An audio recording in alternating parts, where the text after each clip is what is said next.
it's Jess from Peace Love Books, and today I'm here with a book review for Whatever It Takes by Krista and Becca Ritchie. This is book 1 in a duet. I was sent a review copy for an Instagram tour, so thank you so much to the authors for sending it to me. I love Krista and Becca Ritchie so much.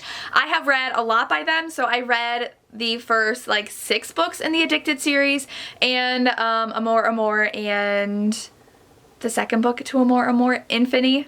I can't remember things right now. And this one is actually in the Addicted world, so we do have Willow, who is the sister to Lauren or Lo from the Addicted series, and we get a lot of that cast in this book, which I absolutely loved.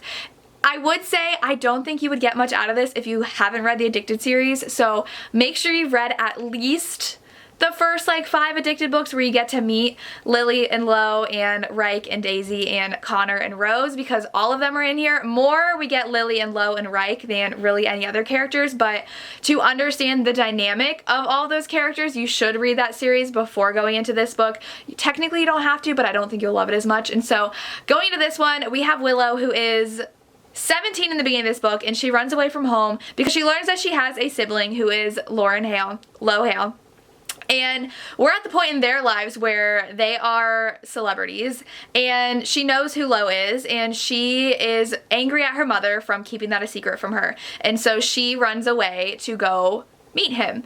And we also have Garrison, who is a troubled bad boy, and when he's 17, he is in a bad group of friends. We have Lo giving Garrison a second chance and reaching out to him, and we flash between the past when they are 17 and Willow arrives in town and Garrison kind of just starts to become friends with Lo, and the present where Willow has decided to go to college in England and Garrison is at home in Philadelphia working for Connor Kovalt's company, which I love Connor so much, so I love that. And this book, first of all, I have to tell you, the designs of this book, gorgeous. The chapters are amazing. So this is in the past, and then this is the design for the present, and then they change the skyline depending on where they are.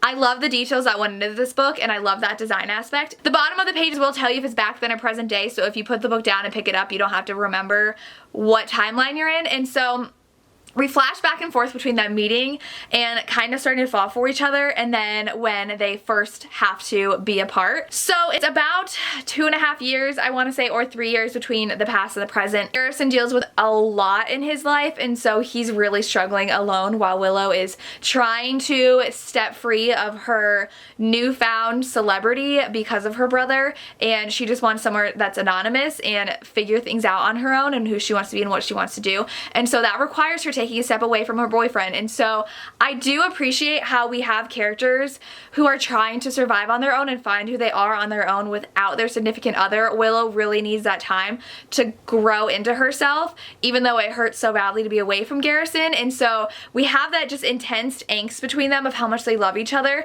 And I love how we get the flashback to when they're starting to hang out and enjoy each other's presence. Garrison is such a troubled soul, and he has a really crappy past. Now there is a trigger warning for abuse from family members because that's what Garrison is dealing with, so be aware of that going into this one. We do have younger characters, but it's definitely a new adult read, and I just wanted to hug Garrison so much. He is just, especially at the end of this, just spiraling out of control. And this, I don't know, so it was hard to tell what the conflict building was going to be because it just seemed like they were having trouble having a long distance relationship, but the end of this book really makes you understand what their conflict is. So the conflict doesn't really build until the end, and so I do think this could have been one complete book, honestly, considering Krista and Becca can write chunky books.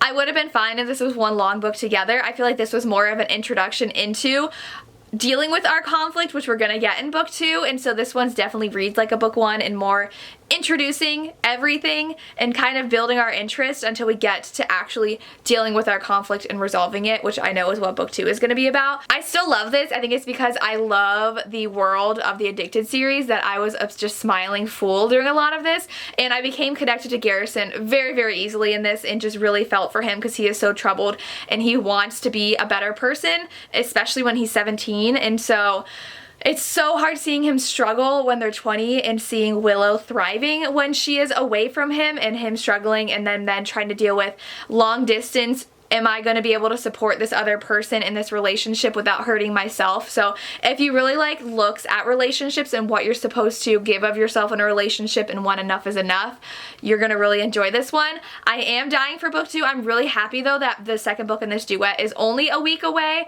or else I feel like the wait wouldn't have been worth it, because it feels like this is just trying to build us up into the actual content.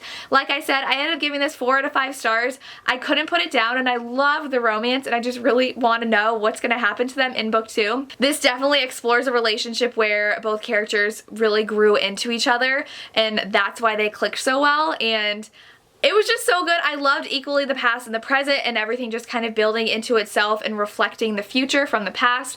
So something would happen in the past, and then the future chapter would come, and we'd get that same thing, but we saw how it developed from the past, which I loved. This book was just so good. I gave it 4 to 5 stars, a really, really high 4 to 5 stars. It was almost 5, but because we have to wait for the build-up to actually happen, I'm giving this 4, and that's just the nature of duets though. So definitely pick this up. This is out today. I will leave all the links down below for you, so especially if you're a fan of the Addicted series, go ahead and one-click that so you can have it right away, and I definitely recommend the paperback because honestly, like, it's gorgeous. Definitely check the series out. Let me know down below if you're planning on reading this, and if you've already read it, what your thoughts were. I would love to hear. As always, thank you so much for watching, and have a good day. Bye.